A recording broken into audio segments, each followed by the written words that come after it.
Hello mga ka-farmers, magandang umaga po sa inyo lahat. And then, dito po tayo sa Kado Farm at ating pong itatampong ngayon itong ating Candina de Amor, yung ating coral vine. Isa itong napakagandang bulaklak na kung itatanim natin sa ating mga bakuran ay napakaganda po. So ito po ang Candina de Amor. Yan. So mga ka-farmers, ito po ay may 3 years na po mula po nang itinanim.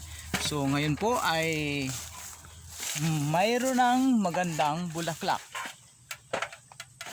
Ayan po.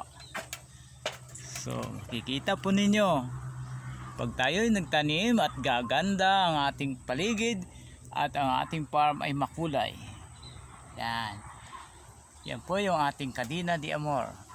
Sa mga planting materials, kung kakailanganin po, mayroon po dito sa Kado Farm.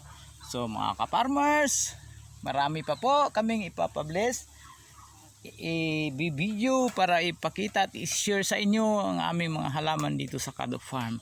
Maraming salamat po at magandang araw po sa inyo lahat. Like, share, and follow mga ka-farmers. Subscribe po. Maraming salamat po at magandang araw po sa inyo lahat.